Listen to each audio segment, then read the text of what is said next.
One day in downtown Mexico City for about $5 US, including goopy tacos. Vámonos. Hey, I'm Senora Sarah, and moving to Mexico City back in 2014 opened up a whole new world for me. And now I'm opening up that same door for teens through Real World Spanish. Make sure you grab my Travel Spanish for Teens workbook down below. The Mexico City Metro is the first step. At just 5 Mexican pesos, or about 27 cents in US dollars, it's the cheapest way to get anywhere in Mexico City, and one of the cheapest tickets you can get anywhere in the world. But that's only going to help you if you know how to use it. If you're new to the Mexico City Metro, I've got a full Metro guide in a video linked above that'll help you master it. When I got off the Metro this day, I actually found an unexpected surprise, but more on that later. Here's some key Spanish that you're definitely going to need to use the Metro in Mexico City. Let's try it out. The phrase is va bajar. Say it with me. I'm a teacher. Yes, I know it feels weird. Say it out loud with me. Va bajar. Run it all together like that. Va bajar. This means, are you getting off? This is the kind of real world Spanish you're going to learn right here. It's not a textbook. It's not Duolingo. I live it. So I stepped out of the Mexico City public transportation, the Metro, at Bellas Artes, and I found my first surprise. An actual tamal stand at almost 11 o'clock in the morning. This is almost unheard of. If you know, you know. But I found tamales. This is what $5 can get you in Mexico City if you know where to look. And this is definitely what I would call cheap eats in Mexico City. Not watered down tourist food, not big menus or places to sit down, just good local street food, hot and ready. And tamales verdes are the best. I said what I said. Comment below with your favorite tamal. I would love to hear which one you love. So of course I ordered a tamal verde, a green tamal, for 20 pesos, or about $1.07 US dollars. Where else are you going to get breakfast for that price? Of course, most of your tamal vendors don't speak English, so here's another piece of basic Spanish for your trip to Mexico. When you don't know what kind of tamales they have, you can simply say, ¿de qué son? Say it with me, out loud. Yes, do the video. ¿De qué son? ¿De qué son? Like, basically, you're saying, what are they? Or of what are they? What are they made of? Please note, they're spicy. They're supposed to be. We're in Mexico. If you don't want spice, you have no tolerance for it, try a tamal dulce. That's a sweet tamal, and it's definitely not spicy. This is the real world Spanish again, the kind that your teen's gonna need if they're ever gonna navigate Mexico. Sure, you could guess and point, but there's nothing like connecting for real with people here in Mexico City. Tamales are spicy, they're steamy, they're delicious, they're amazing, but you're gonna need some water. Sure, you could buy a water in the stand in Alameda Park for 20 pesos, but we're on a budget today. Mexico City for one day for 100 pesos, ain't nobody got time for a 20 peso water. So I'm going to show you how to fix that problem. Are you loving the value in this video so far? Make sure you subscribe. So we're going to cross Alameda Central. That's the park that we've popped out at. We're going to go all the way to the end, turn left at the end to go near Metro Juarez, and we're going to go to Bodega Aurrera Express. That's a big box Mexican supermarket owned by Walmart, and there you can get your full liter of water for just 5 pesos, or about 27 cents US dollars to date. You cannot beat that price. This is the kind of hack you only know if you've lived here in Mexico City, or if you can ask the locals and learn to travel through Spanish. Here's your next basic Spanish for travel to Mexico phrase. When you're getting your water, you might want to ask how much it is. So you can say, ¿Cuánto va a ser? Say it with me. ¿Cuánto va a ser? ¿Cuánto va a ser? I'm sure your pronunciation was excellent. We're walking around Mexico City traveling like a local today. So of course this kind of Spanish pays off. While we're walking around Mexico City getting the different things that we need, of course take the time to pause and enjoy the architecture. You never know what you're going to run into while you're just exploring the streets of Mexico City. Next, I'm going to head back through Alameda Central, one of the most historic and beautiful parks in Mexico City. and it's completely free, which definitely fits into our $5 budget for the day. I was honestly just walking around downtown Mexico City, just enjoying myself, taking pictures of the architecture, when I ran into this place, the Palacio de Iturbide, also known as the Palacio de Cultura Banamex. It's easy to miss if you're rushing and if you don't speak Spanish. But if you take your time and you know what to ask, you're not going to miss out on this gem. You can just pop in and use this real-world Spanish phrase to ask, ¿Es entrada libre? Say it with me, ¿Es entrada libre? You're asking if the museum is free. And this is the actual phrase that the guards used to tell me that it was free. Usually the word for free is gratis. Libre is free, like you're free as a bird, not like free money.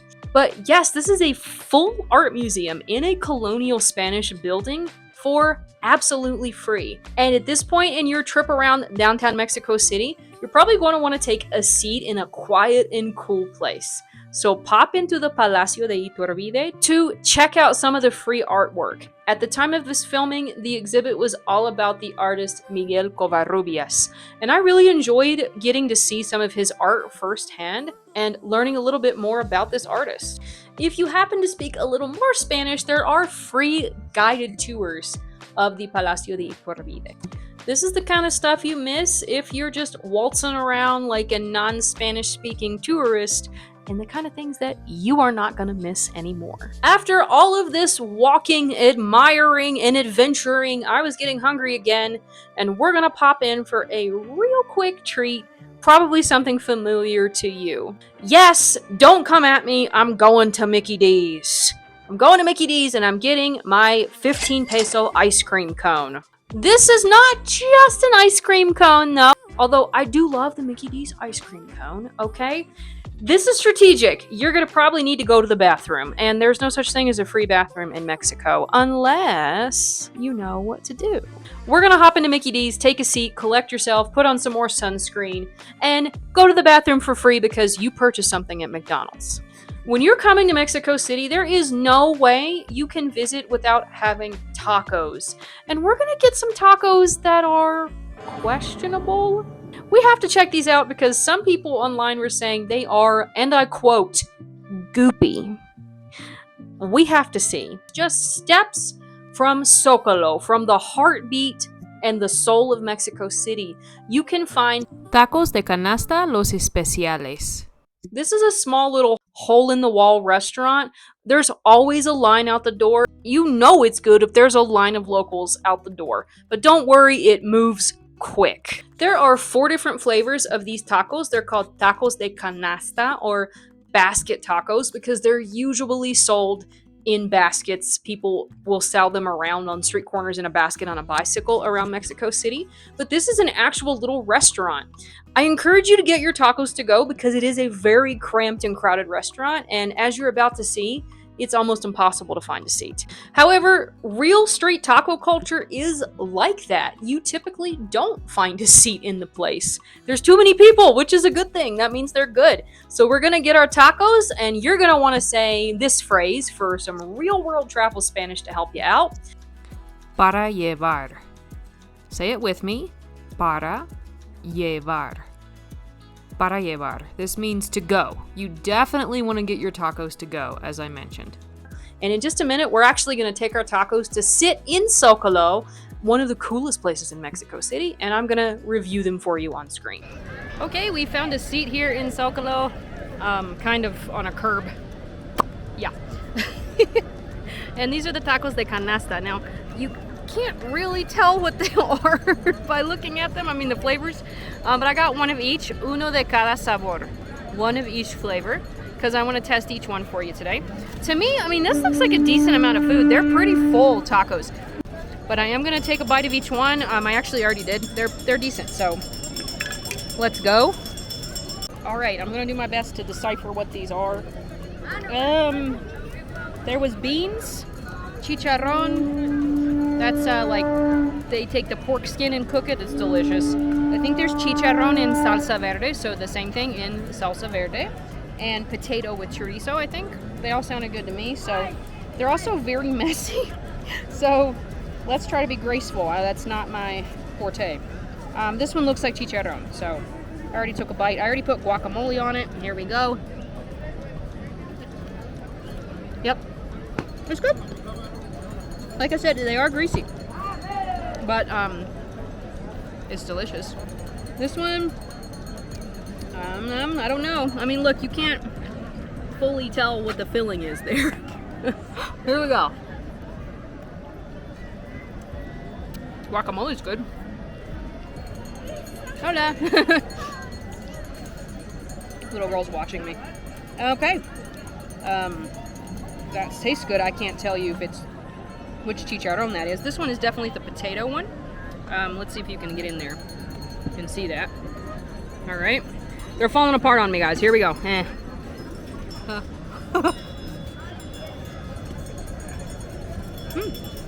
I really like the potato one. It's like less heavy. Some people online said that one was bland, but I don't think so. Okay, and this one is the one with beans, refried beans. So here we go.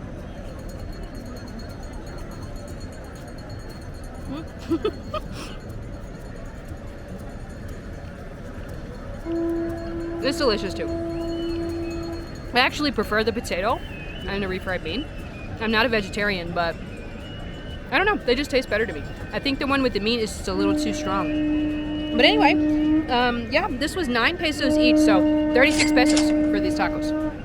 So let's just talk a little bit more about these tacos de canasta. And I know it looks a hot mess, but they're delicious. Again, they're greasy, they're soppy, they're soggy. These are cooked like with lots of grease and steam. That's how they're made, okay? So they're supposed to be greasy and soppy and gooey and delicious.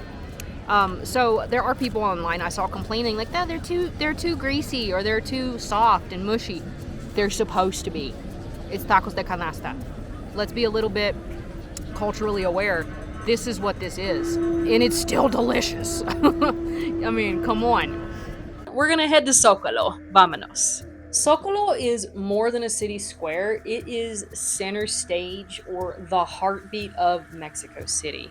And honestly, it is one of my favorite places in Mexico City. There is just this vibe and energy in Zocalo that you can't really describe until you experience it.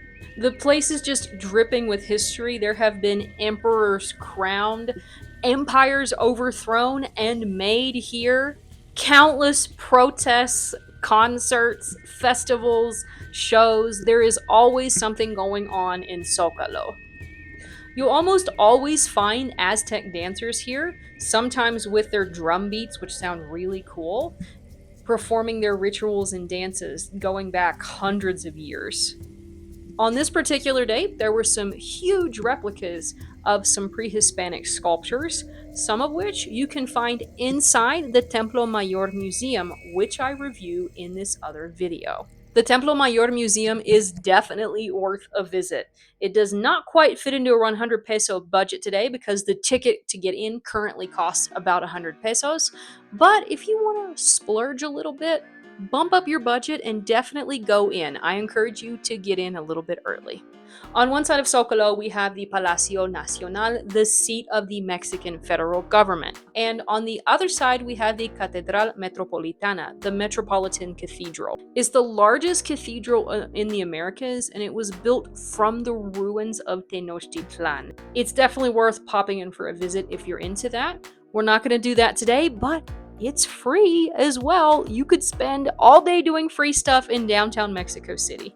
Our bellies are full from having our tacos, and we're winding up our day, but there are a couple more really cool surprises I have for you still. Just steps from Zocalo, you're going to find El Gran Hotel Ciudad de Mexico, the Grand Hotel Mexico City. And again, it's definitely worth popping in for some pictures. If you want to stay here, it's not quite in our budget at approximately $300 a night, but you can get in and take pictures for free. Inside, you're going to see the most amazing Tiffany glass ceiling. The place is just dripping in luxury that you definitely don't expect to feel for just $5 a day. Pop in and take your pictures. You're not going to believe how beautiful this place is. But there was a couple extra surprises. We're not done with the surprises yet. That's one of the most amazing things about Mexico City. So as we pop out of the Gran Hotel Ciudad de Mexico, there's a couple more things in store. There was this amazing singer. I'm going to try to put a little bit of his song up on the screen. I can't put a lot of it because I don't want to have copyright issues, but here's a really short clip. Gracias. Okay. Here is his information on screen if you want to follow him or if you want to hire him for something. This is one of the rare treats you just run into as you're exploring Mexico City like a local. This is what I mean when I say moving to Mexico City and speaking Spanish opened up a whole new world for me. And I'm so excited to be opening that door for teens through real world Spanish now. There was one more surprise and one more can't miss place in Mexico City. You have got to come with me for this one. We're going to the Ideal Bakery. This is an institution in Mexico City. You can't miss it, even if you're a little bit over budget. Please do not miss the Ideal Bakery. And on my way to the Ideal Bakery, I ran into an unexpected, super cute surprise. The Ideal Bakery is only a couple blocks away. Actually, it was en route back to the metro on the street 16 de septiembre, 16 of September. As I was almost to the bakery, I ran into a guy that had these cute little bunny rabbits that he was letting people pet and play with, hopping around one of the trees here near the Ideal Bakery. He actually puts them up for adoption. If you happen to live in Mexico City and you want to adopt a bunny rabbit, check out his information here. At the Ideal Bakery, you can typically get your pan dulce, or literally sweet bread, for somewhere around 15 to 20 pesos, depending on what you get. The one that I'm trying right here costs me about 18 pesos, and it was worth every delicious bite. If you've never experienced a Mexican panaderia before, you gotta walk in, grab a tray, grab your tongs, you load up your tray with whatever delicacies you wish, and then you have to go through kind of a bit of a process. In each bakery, it's a little bit different. At the Ideal, you gotta walk up, get in line, then they pack up your order and hold it, and then you gotta walk over with a little piece of paper they give you at another place to pay, and then you gotta walk back with another piece of paper to actually pick up your pastry. And to be honest, the ladies are a little bit rude at this place, but it's worth it. The pastry is so good, you can put up with the rude ladies for a little bit. This is how much we spent this day on screen. We stayed in budget. We had an amazing day in downtown Mexico City, and I'm so glad that you've come along with me. Don't forget to grab my Travel Spanish for Teens workbook down below. And if you want to check out a sit-down restaurant in the area where you can enjoy a full Mexican breakfast for the local prices, check out this video next.